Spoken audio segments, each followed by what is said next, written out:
Hi everyone, back with Bassington. I hope you're all keeping well. Today I've got another gun review and it is going to be the Browning Ultra XS Pro. As you will see, the gun is not loaded. I'll start with the rear of the gun. It comes with Browning's interchangeable influx pad system, which is very easy to use and soaks up the recoil very well. It has a very, very nice piece of grade 4 Turkish walnut on the gun. When I'm speaking about wood, the wood to metal fit on this gun is good. And when I'm speaking about fit, the metal to metal fit is truly exceptional on this gun, particularly at this price point. The length of pull on this gun is 15 inches. It has a very, very nice swept back pistol grip, no palm swell. It is laser checkered. I would say it's firm, but not coarse. The bordering is exceptionally well done. Similarly on the fore end, it's laser checkered. And I have to say, you know, it does sit in the palm very well of the hand. It doesn't feel too coarse, but it does feel firm, is what I would describe it as. The drop of the comb is 38 millimeters. The drop of the heel is 54 millimeters.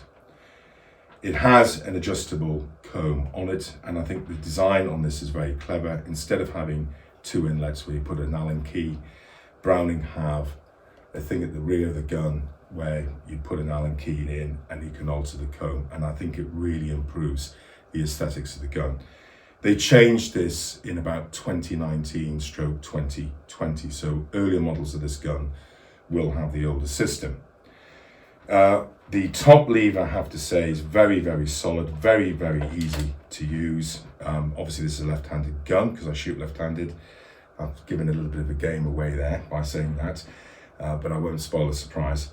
And it's very easy to use, it's very solid, similarly with the barrel selector and the safety selector on the gun. The trigger's an inertia trigger and it is adjustable. Clean trigger pulls, but there is a little bit of issue I have with the trigger, and I'll talk about that towards the end of this vlog.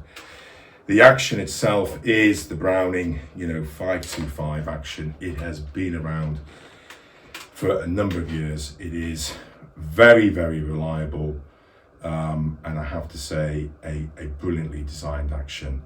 You can put a lot of rounds through these guns before they will ever need servicing. It has 3-inch chambers. The barrels are backboard. This particular gun has 30-inch barrels on it. They're gloss blued.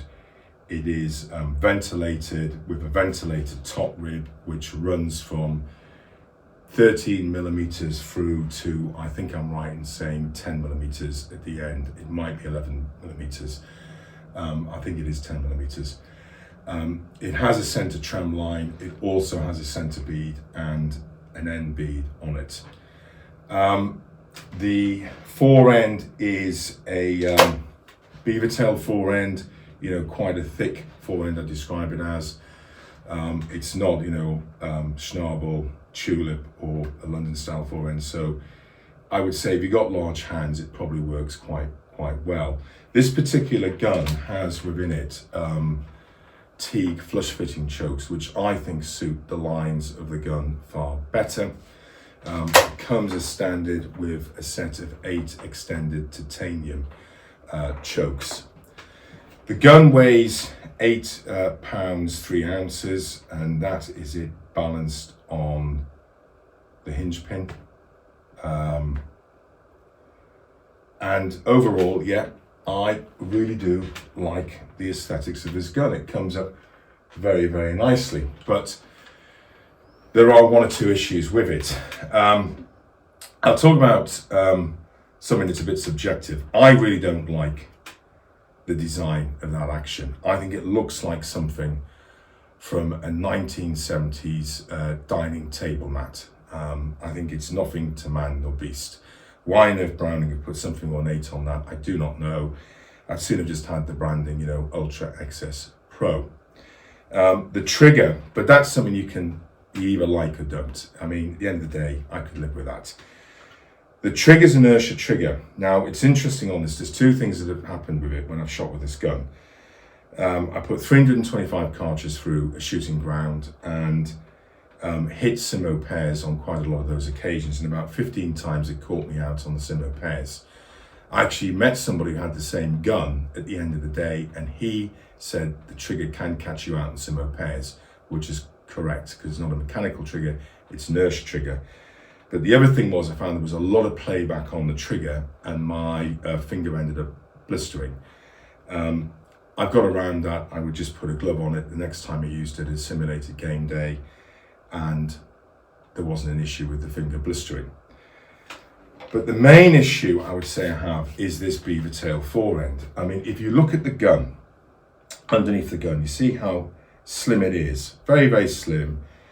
You know, the no pistol grip on this gun, you know, swept back, nice thin comb. The action, I think the actions on these 525s, people say they're chunk of an action, I don't. I think they're very slim. They're tall, definitely, but they're actually quite a slim action. And then suddenly you've got boomf, plonked on this beaver tail forend. I'll put it into context. If I take that off, everything looks in line. Then you put this beaver tail forend, if I can get it on, that is, back on, and look, it doesn't suit the lines of the gun.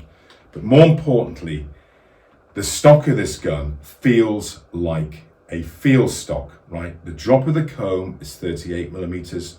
The drop of the heel is 54 millimeters. Yes, it's an adjustable comb you can raise up, but I'll put it into context. The Browning 525 Game 1 has a drop of comb of 36 millimeters. So it's a very low drop. It's also, you know, not a thick piece of stock that's on. It's quite slim. It's quite slender. It comes up beautifully.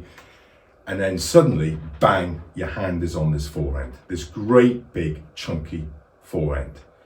Why on earth Browning did not put a tulip forend or a schnabel forend or a slim London-style forend on this gun, I do not know.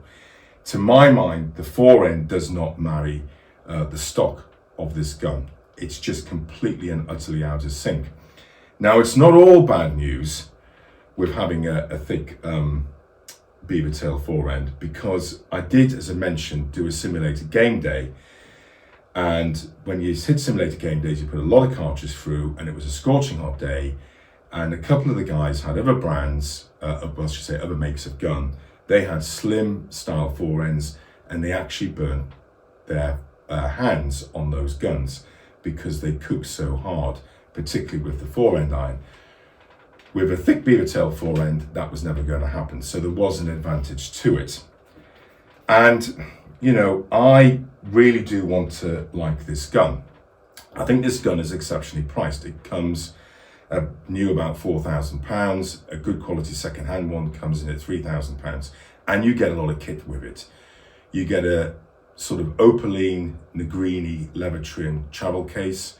You get spare pads, spare spacers, weights for the stock, spare trigger blades, weights for the barrels. As I say, you get 8 sets of titanium chokes.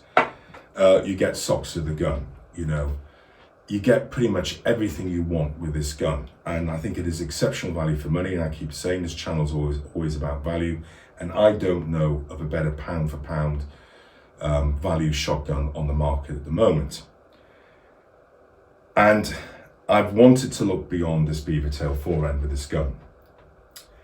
And a lot of people on YouTube and other social media have said how good this gun is, plus also gun shops and shooting grounds have all said this is a brilliant gun.